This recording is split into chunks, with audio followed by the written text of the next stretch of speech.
Shalom, e a graça e a paz do Senhor repouse sobre a sua vida. Louvado seja Deus. Sinto-me honrado em mais uma vez estar aqui juntamente com os irmãos, podendo estar fazendo menção da palavra de Deus. Quero externar a minha gratidão ao pastor Antônio Carlos, à missionária Vanessa, pelo convite, pela confiança que ceder a tribuna dessa igreja para estarmos ministrando a palavra de Deus. Abra sua Bíblia comigo, irmãos, no livro de Levítico. Levítico, capítulo de número 25.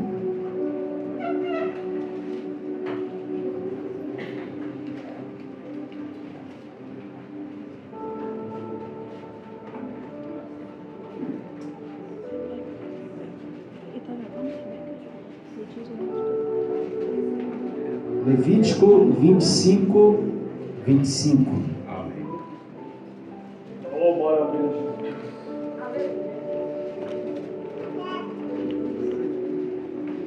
Glória a Deus. Levítico, fácil de achar, o terceiro livro da Bíblia. Gênesis, Êxodo, Levítico.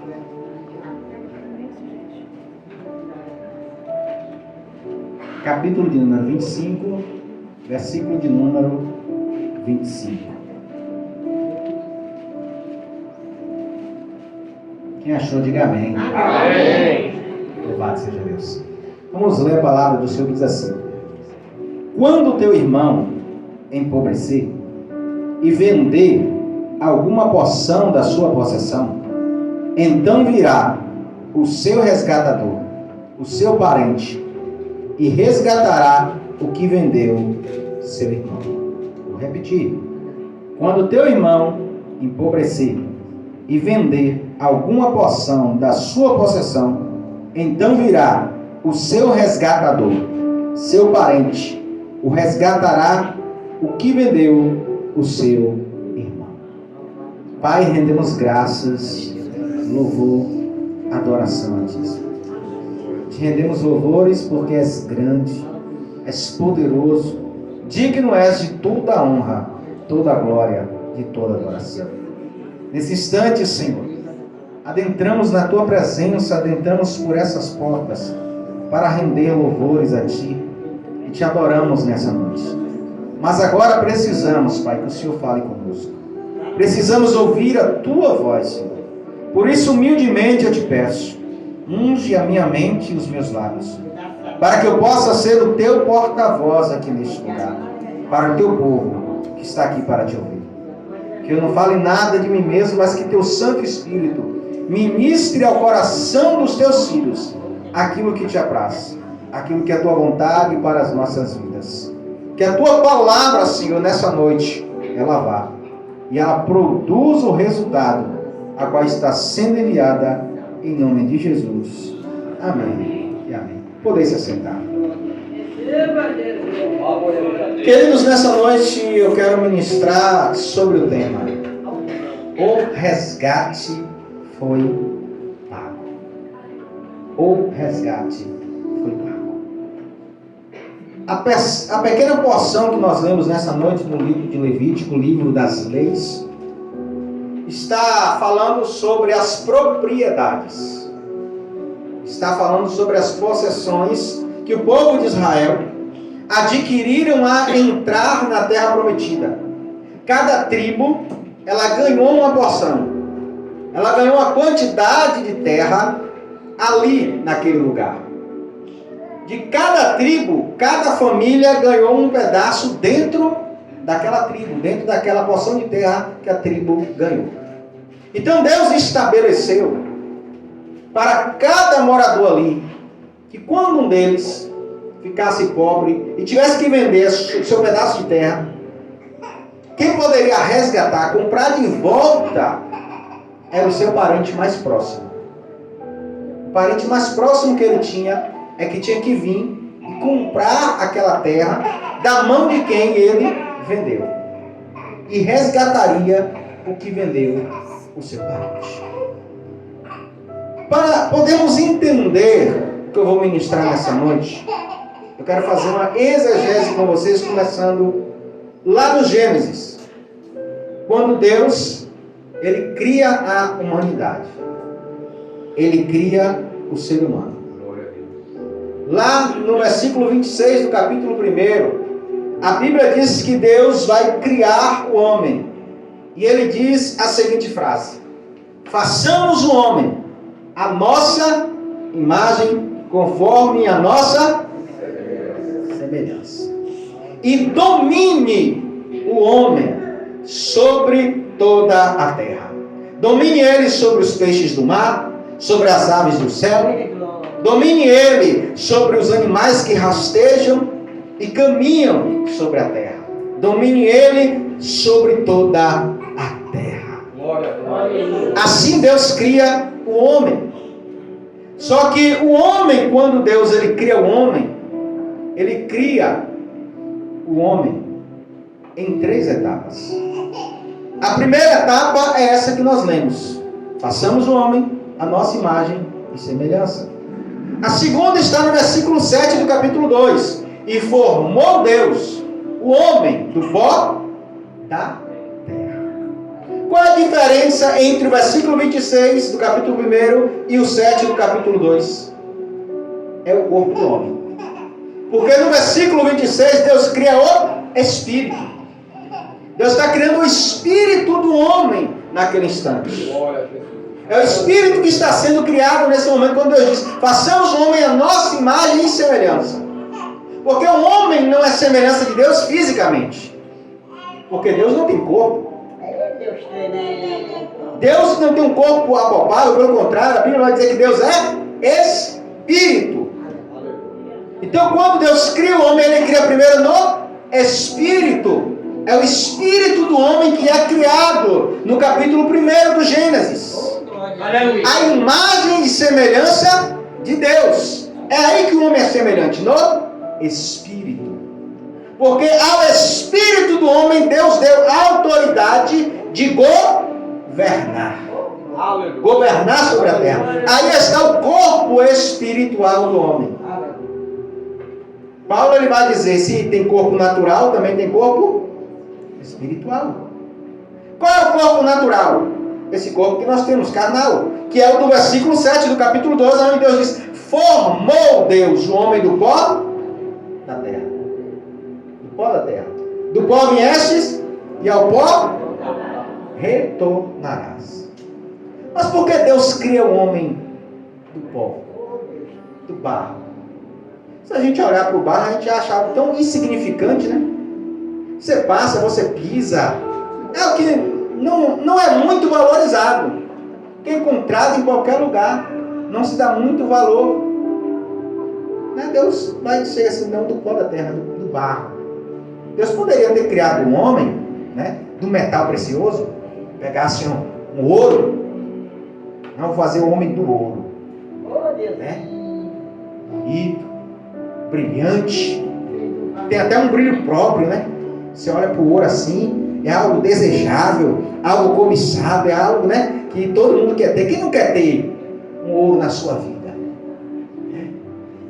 Só que o homem, ele já é soberbo por si próprio. Imagina se ele fosse feito de ouro, cheio de brilho, ele ia ensoberbecesse. Eu sou brilhante, ouro, sou feito de ouro. Imagine Satanás, que ficava diante da glória de Deus, a glória de Deus que resplandecia nele, ele já criou soberba no coração dele. Imagine o ser humano. É isso mesmo. O Senhor Deus poderia ter pegado o homem do diamante, né? Não, vou fazer ele de algo duro, né? Resistente, algo que não quebre com facilidade.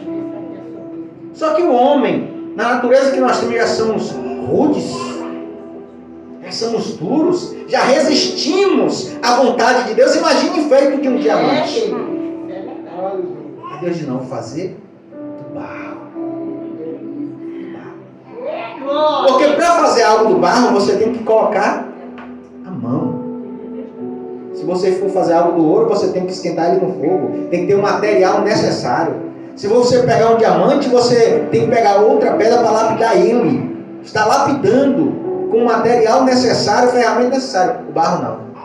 O barro você só precisa das mãos. Então Deus colocou as mãos dele no barro para fazer o homem. Porque a Bíblia diz que ele formou, ele deu forma, ele colocou da maneira que ele queria. Ele fala lá para o profeta Jeremias. Ele não chama Jeremias e manda lá olhar o oleiro fazendo barro. Diz assim, olhe para ele e diz assim, ó, eu faço com eles como eu quero, do jeito que eu quero. Eu coloco ele na forma que eu quero, porque eu sou o oleiro e vocês são o... Vocês são barro. Vocês são barro. Eu sou o oleiro. Então Deus disse, eu vou fazer ele do barro. Algo que para a maioria das pessoas não tem valor, mas para Deus... Para Deus tem valor. E muito valor. Mas mais valor que está dentro de nós. Paulo ele vai dizer que nós temos um tesouro dentro de vasos de barro. Glória a Deus. E que tesouro é esse? A essência do Espírito Santo de Deus em nós. Porque Deus agora vai fazer a junção. O Espírito e a carne. Ele vai pegar o corpo espiritual e ele vai juntar com o corpo natural e vai formar o homem por completo. Que a Bíblia vai dizer que agora Deus sopra nas narinas do homem o fôlego de vida e ele se torna alma vivente.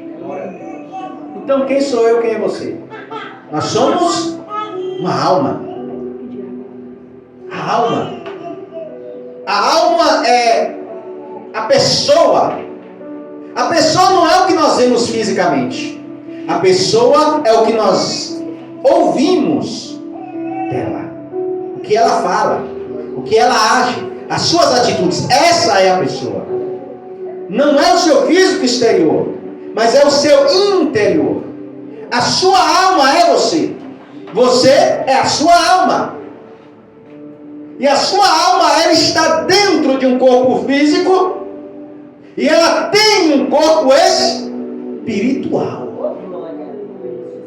É tanto que a Bíblia vai dizer que quando o homem morre, o espírito volta e o corpo vai por... Mas a alma segue o juízo. A alma é que segue o juízo. Seu espírito volta para Deus, seu corpo tomba na terra, mas a sua alma segue para o juízo. Então está formado o homem. Corpo espiritual, corpo natural e alma. Está pronto.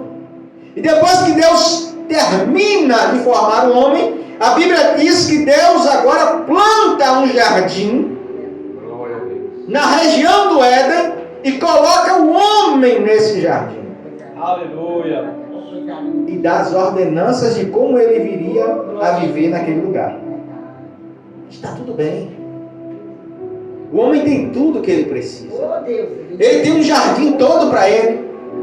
Ele tem a presença de Deus todos os dias, em todo momento, em todo instante, junto com ele.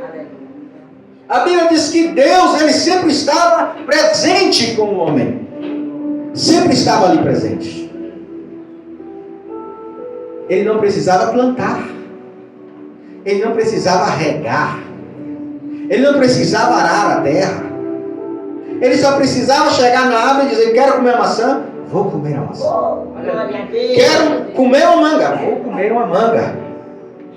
Estava tudo à sua disposição. Deus só disse uma coisa para ele: só não coma da árvore que está no centro do jardim. A árvore do conhecimento do bem e do mal. Porque no dia que você comer, você vai morrer. Tudo bem. Está tudo bem, pronto. Está lá o homem vivendo. O relato, quando a gente lê na Bíblia, parece que passou alguns dias, né? Que é tão rápido. Mas se passaram anos. Adão é responsável por dar nome a todos os animais. Ele deu nome a todos os animais que existem. Então não foi dias, foram anos que ele passou ali, andando pelo jardim, dando nome às plantas, aos animais, a tudo que existe. Só que chega um dia, ela está andando pelo jardim. E ela chega, ela está perto da árvore. Porque ninguém é tentado por aquilo que está longe. Você é tentado por aquilo que está perto. Isso é verdade. Ela está perto. E não é a primeira vez que ela está perto.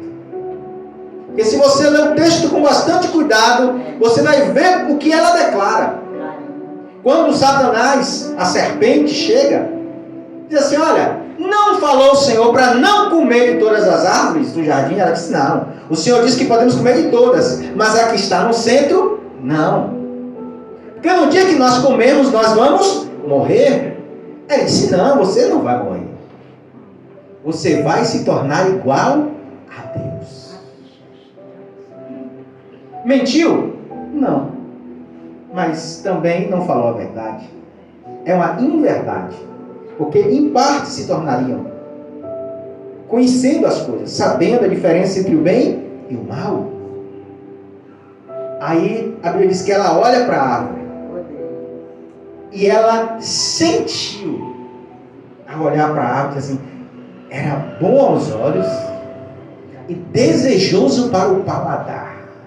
E ela toma da árvore, daquele fruto, e come, e depois dá ao seu marido. Ela comeu, não aconteceu nada. Tudo bem. Aí o que ela faz? Vai até Adão e apresenta o fruto para Adão. Não aconteceu nada com ela, disse aqui, Adão, comi, não teve nada. Toma aqui, come também. Adão vai lá e come. E quando Adão come, a Bíblia diz que os olhos de ambos são abertos. Por que quando Eva comeu, os olhos não foram abertos?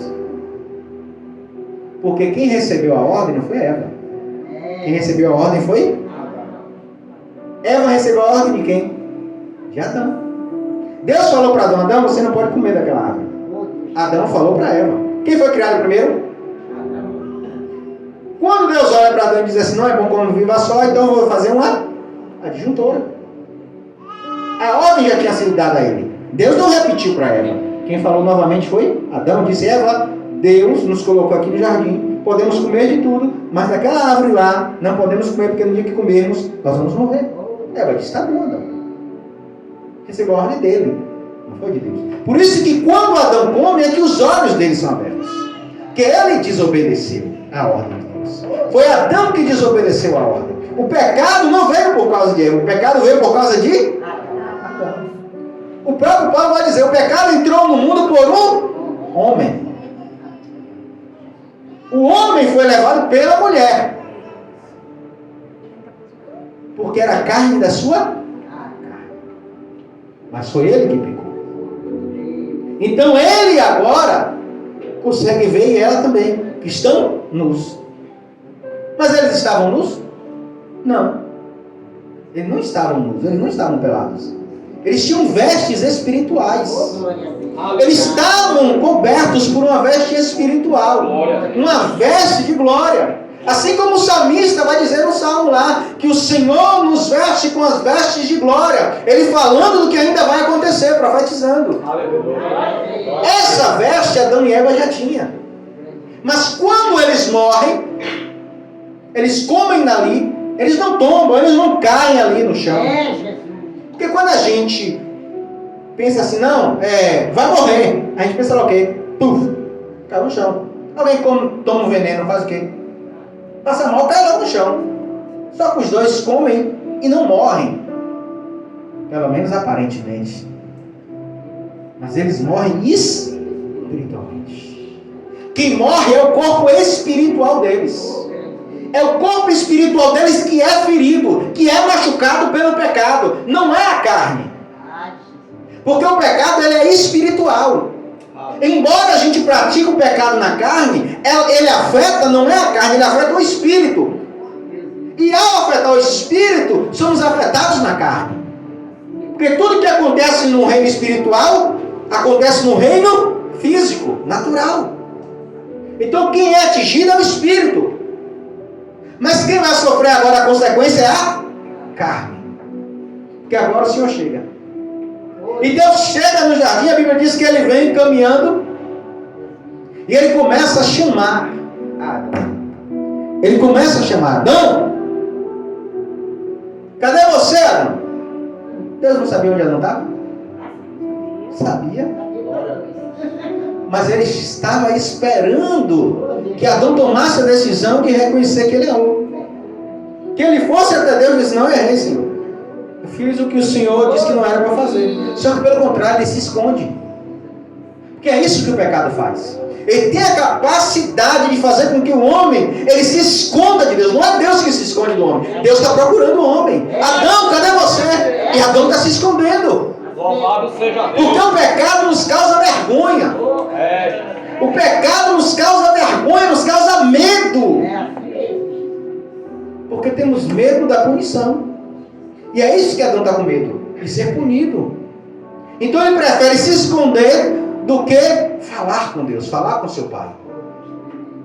Só que chega um momento que não tem como ele se esconder, porque ele percebe que Deus está ali e sabe onde ele está.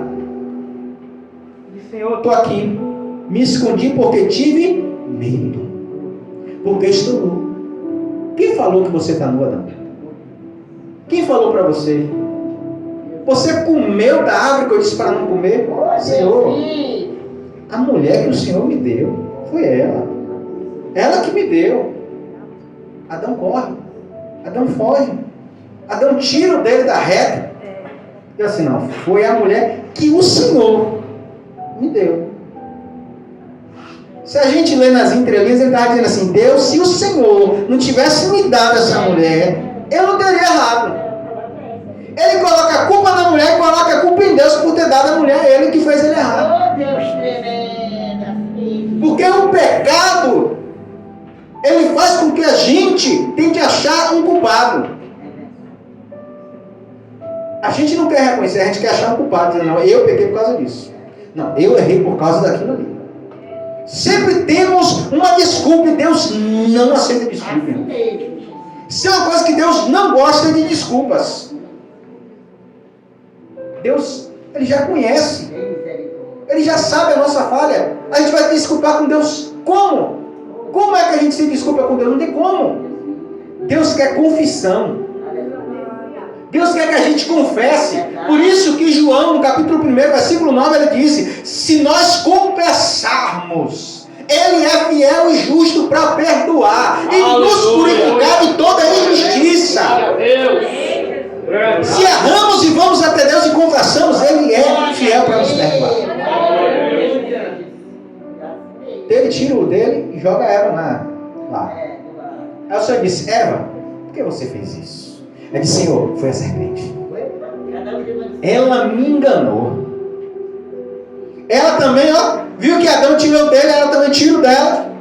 Foi a serpente. Aí Deus disse: maldita tu és entre todos os animais do campo. A partir de hoje você vai rastejar sobre o teu ventre e vai comer pó da terra. Deus agora dá uma sentença para os três. A serpente agora começa a rastejar. E Adão e Eva é expulso do jardim. Perdem a comunhão. Perdem o relacionamento. Porque é isso que o pecado causa. Tira de nós a comunhão com Deus. Tira de nós o relacionamento com o Senhor. Quando eles são expulsos, que eles pecam, eles agora deixam de ser livres. Porque no jardim eles eram livres. Mas agora eles se tornam escravos. Agora o ser humano é escravo. Escravo de quem? Do pecado. Pedro, ele vai dizer isso. Que segundo Pedro vai dizer que, olha, daquilo que o homem é vencido, ele se torna escravo. Daquilo do que o homem é vencido, ele se torna escravo. Quem venceu o homem? O pecado. O pecado venceu eles. Porque o pecado não foi simplesmente comer, foi desobedecer. Desobedecer a uma ordenança. Desobedecer a um mandamento. Esse foi o pecado de Adão. Desobediência.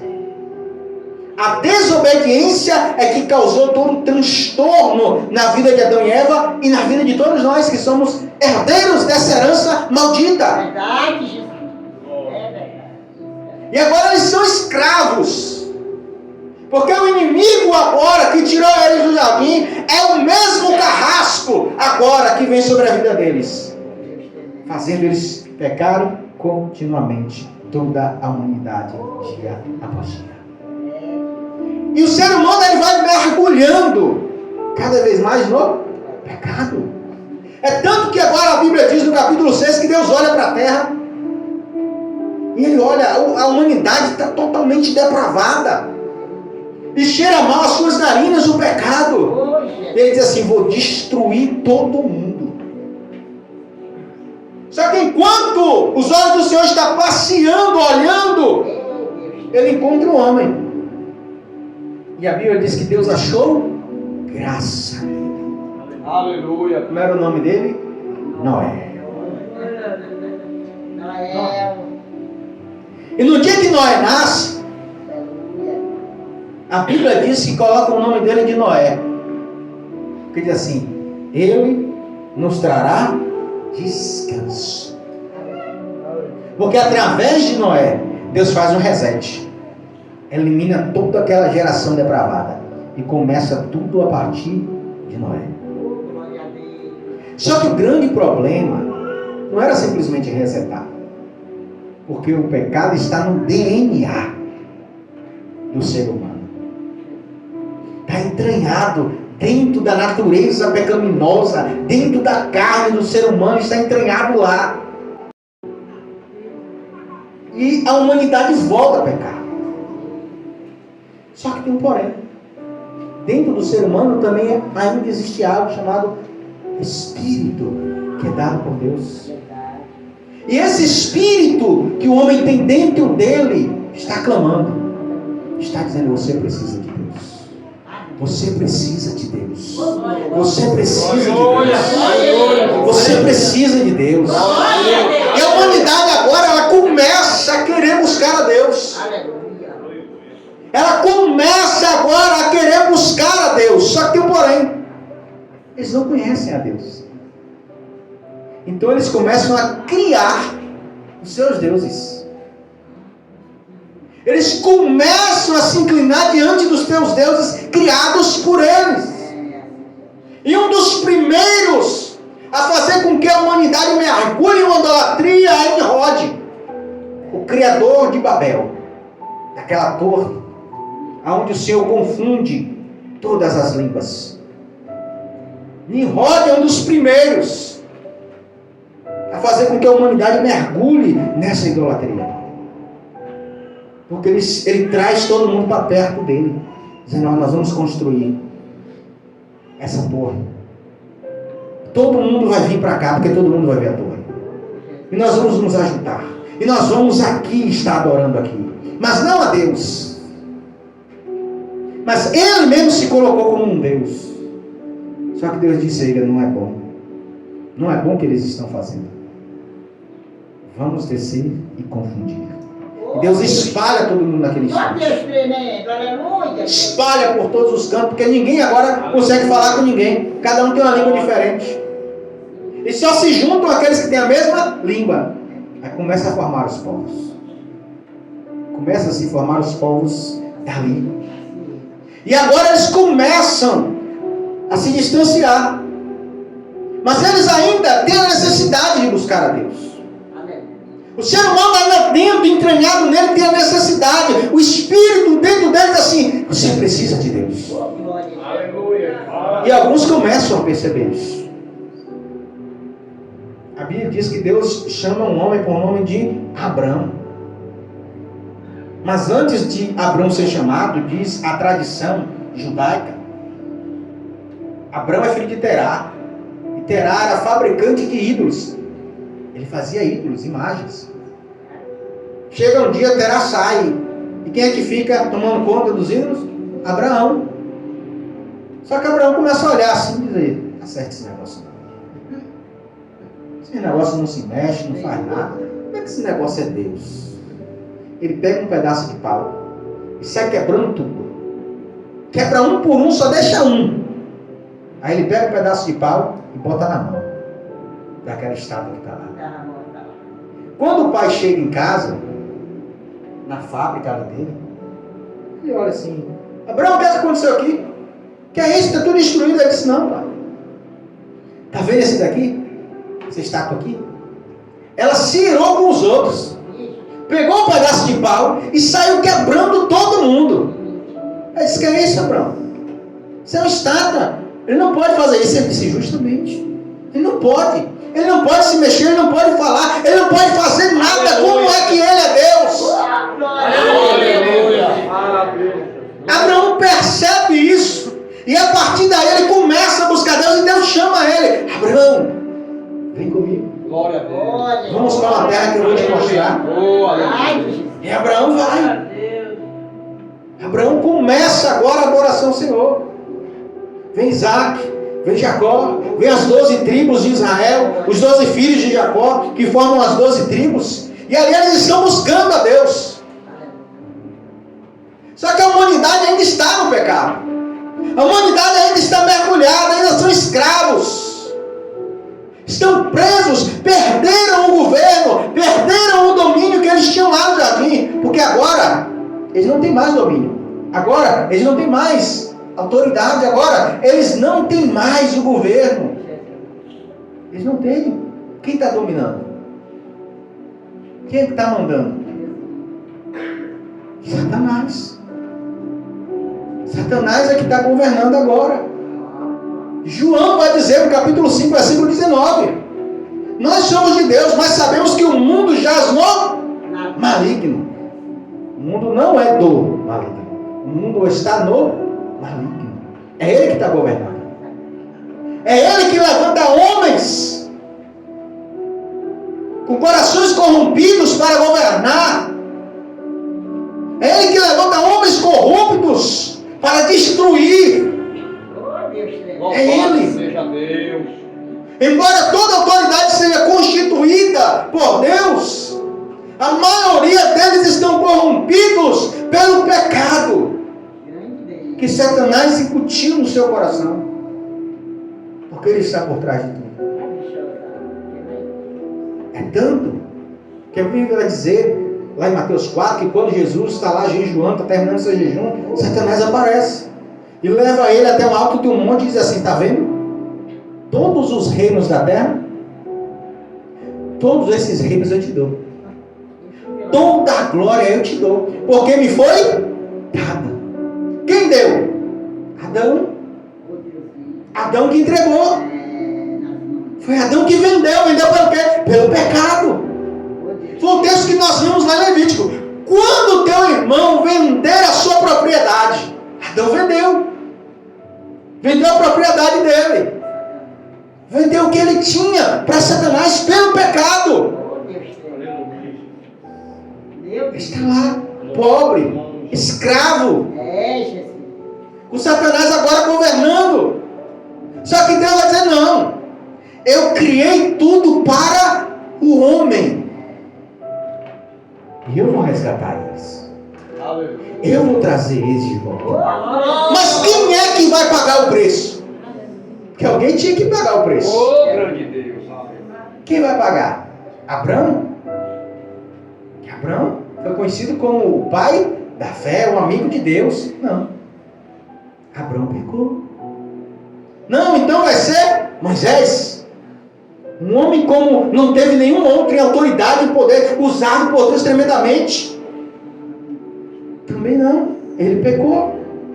Vai ser Davi, o homem conhecido como um homem segundo o coração de Deus? Também não, porque Davi também pecou. Ou Salomão, o homem mais sábio que já existiu? Também não, porque ele também pecou. Então quem vai pagar o preço? A Bíblia diz que os olhos do Senhor estão passeando pela terra, procurando o justo, procurando alguém realmente justo. Só que a Bíblia diz que até os nossos atos mais bons de justiça para Deus são como trapos de imundícia. Até as nossas ações mais boas para Deus não valem nada. Porque não tem gente que se gaba e diz: não, eu sou bom, eu faço isso, eu faço aquilo, eu ajudo nisso, eu ajudo naquilo. Deus olha assim. Eu disse, para mim isso são trapos de imundícia. Porque a Bíblia vai dizer lá em Romanos que todos estavam destituídos da glória de Deus, não havia um sequer. Deus olha para a terra, não tem nenhum. Então alguém tinha que pagar o preço. Quem poderia? Aí a Bíblia vai dizer que Deus vai enviar o seu filho, nascido de mulher, de uma virgem, sem pecado, porque Jesus não teve pecado, embora ele foi tentado, mas não teve pecado. Por que ele não teve pecado? Porque ele não foi nascido do homem, ele nasceu da mulher, porque o pecado veio através do homem. Então Deus coloca Jesus dentro do ventre de Maria. Deus foi o primeiro a fazer uma inseminação artificial no mundo. Foi ele que criou a inseminação artificial. Foi o primeiro a fazer. Colocou Jesus lá dentro. Por isso a Bíblia diz que Jesus nasce sem pecado. Porque Davi vai dizer assim, ó, em pecado eu nasci, em pecado minha mãe me gerou. Porque foi da concepção de um homem com a mulher que estavam em pecado. Estavam em pecado. Nós somos pecadores desde o nosso nascimento. Está no nosso DNA físico. Herdamos isso de Adão. Então diz, não, agora eu vou mandar o meu filho. E quando é que veio essa sentença? O escritor de Hebreus vai dizer, o escritor de Apocalipse vai dizer que desde a fundação do mundo, o Cordeiro foi morto. Não, mas Jesus morreu lá na cruz, fisicamente. Mas a ordem no espiritual já tinha acontecido desde a fundação do mundo. Jesus já veio sabendo que ele ia morrer. Ele sabia. Mas ele veio. E por que ele veio? Por minha causa, por sua causa. Para que eu e você tivéssemos a oportunidade da salvação. Ele vem.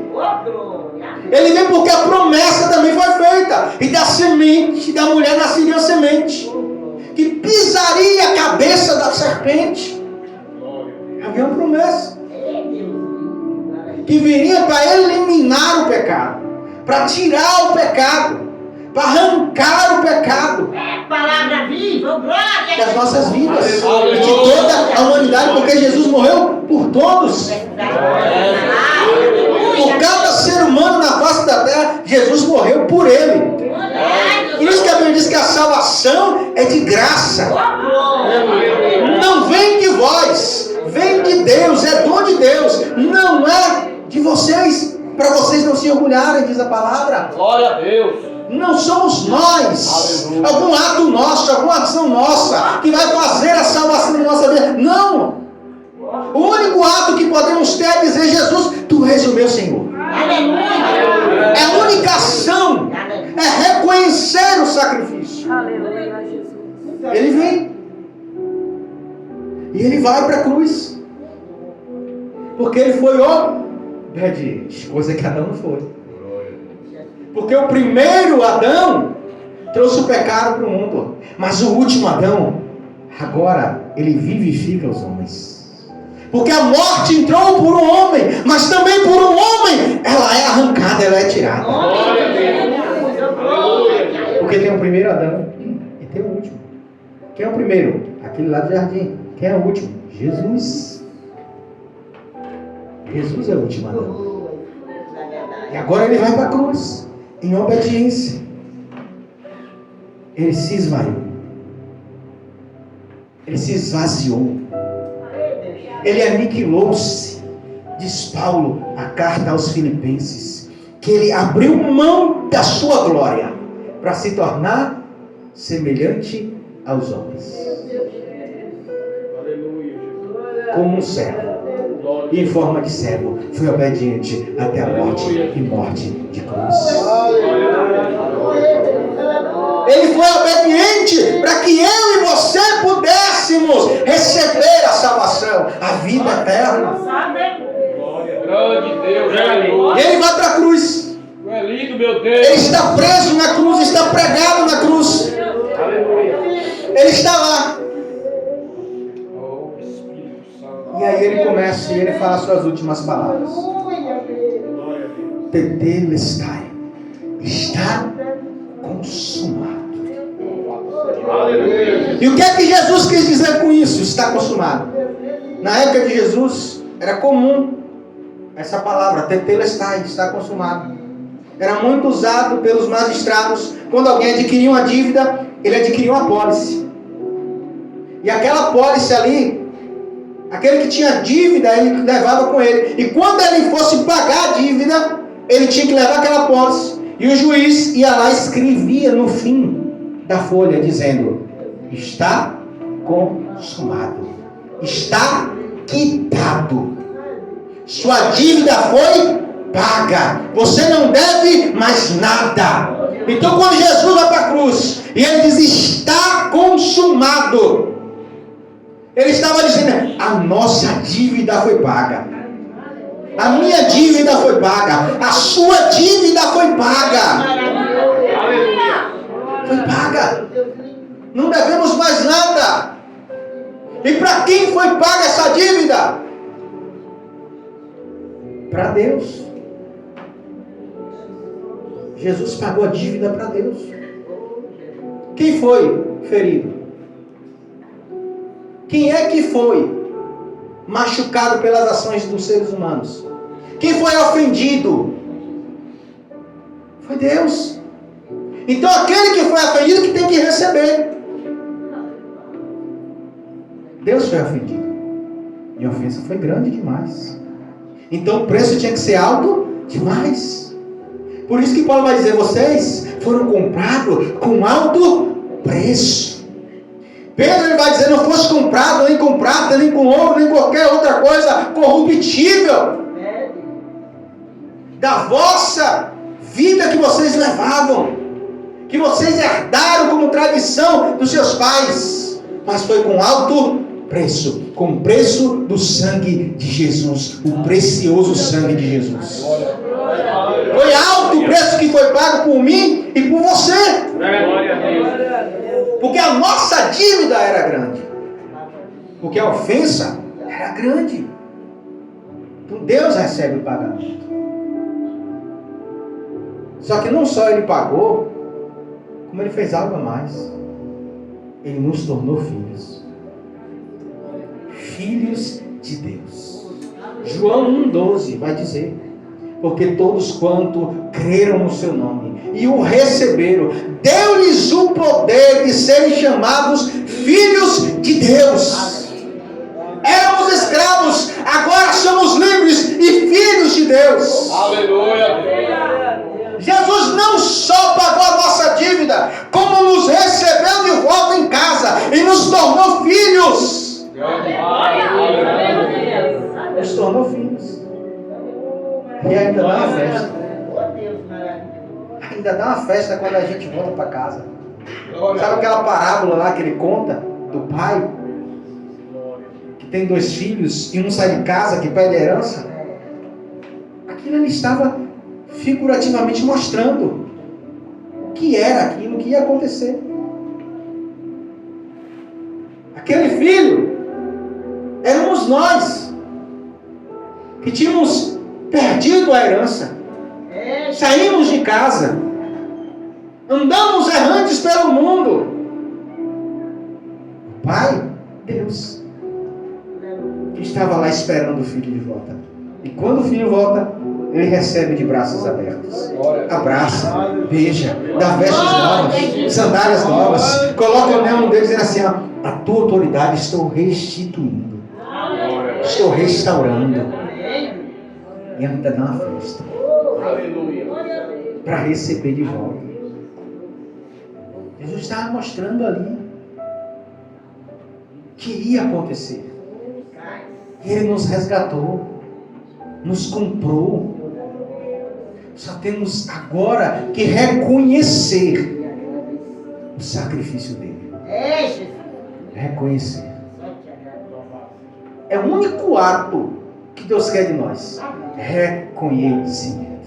O que é que o Senhor Deus pede de vós? Que o ame de todo o coração, de toda a alma, de todo o conhecimento e com toda a força. Glória a Deus. Que a gente ama. E como é que a gente ama? Reconhecendo, obedecendo a Ele. Não existe outra maneira. Não, mas eu amo a Deus. Como é que você ama? Você já reconheceu que Ele é o teu Pai? Você tem obedecido a Ele? Você tem feito a vontade dEle? É, Deus tremendo. Você já reconheceu o sacrifício que Ele fez? Ainda não, então. Não está amando a Ele. Porque amor não é de palavras. Amor são atitudes, são ações. Palavras qualquer um pode falar. E palavras são lançadas ao vento. Que o vento leva. Mas as ações não. As ações permanecem. Deus não quer amor de palavras.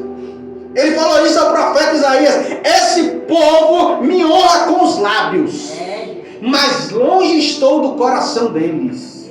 Porque não tem atitudes, não tem ações. Que as palavras estão falando, mas as suas ações não correspondem às suas palavras. E Deus quer de nós ações. Glória. Ações nossas. Aleluia. Em obediência ao sacrifício que Ele fez. Então nessa noite você tem a oportunidade de reconhecer esse sacrifício. Se você ainda não fez uma aliança com o Senhor, você tem nessa noite a oportunidade de reconhecer esse sacrifício. Dê só um sinal com a sua mão se nessa noite você quer fazer essa aliança, fazer esse reconhecimento do sacrifício dele. Alguém nessa noite? Dê só um sinal com a sua mão se você quer nessa noite reconhecer Jesus como teu Senhor, como alguém que pagou o preço pela tua vida. Alguém? Amém. Que o Senhor possa continuar abençoando a sua vida poderosamente. Que o Senhor conceda graça sobre a sua vida dia após dia. Louvado seja Deus. Que o Senhor vos abençoe. Quero mais uma vez agradecer a oportunidade, pelo convite, pastor Antônio Carlos, a missionária Vanessa, e agradecer a vocês. Que o Senhor continue abençoando as vossas vidas. Estejam orando pela minha vida, pela vida da minha família. Que Deus os abençoe.